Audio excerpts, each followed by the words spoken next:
Every day, 115,000 babies are aborted worldwide. Now that accounts for 42 million babies who lost their chance at life per year. And for what? 93% of all abortions are for social reasons, which means the child was unwanted for reasons such as fear it would drastically change the mother's life, or financially they couldn't afford the child, or for even as far as it was just simply a burden to them. How sad is that? Shouldn't someone fight for all of the lives of those babies, some proclaim to be just masses of tissue, if no one else will, and abolish this terrible behavior?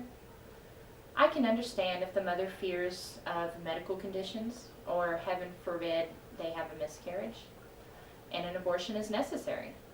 But of all 42 million of these babies, only 6% can say because it was best for the baby, or because I had a miscarriage. Just think about it. So what is abortion exactly? An abortion is the termination of a pregnancy by the removal or expulsion of a fetus and embryo resulting in or caused by its death.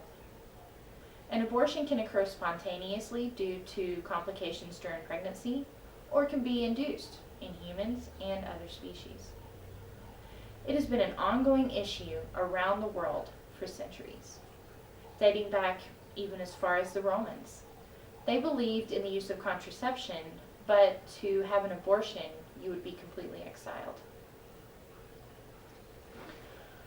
Many people believe it is the right of the mother, but you should ask yourself, what about the rights of the baby? 37 years ago, the U.S. Supreme Court was faced with a case known as Roe v. Wade. The controversy being discussed was, when does life actually begin? All in all, the final conclusion after much controversy was a fetus is not a person and therefore not entitled to legal action. It was only to be seen as a mass of tissue and not a human child. A mass of tissue. How exactly is that when it bears a beating heart and a brain? Does civilization find killing as an accepted behavior and just action? So let's take a few minutes to look at the statistics. It has been determined after much study that more abortions are occurring in single, poor women. That accounts for 64.4% of the population of never married women getting abortions.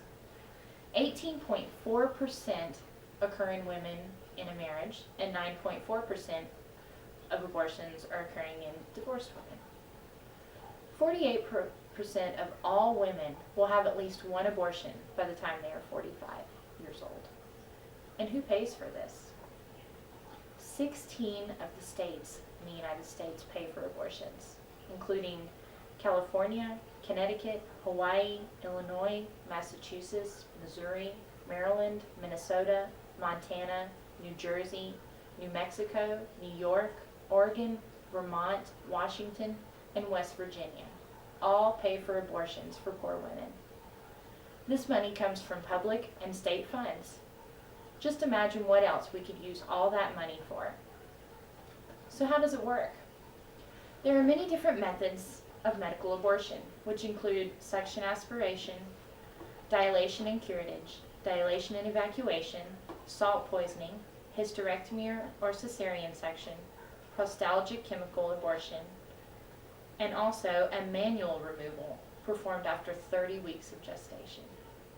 There are also different prescription pills that can be taken, known as RU-486, also called mifepristone, methotrexate, and misoprostol.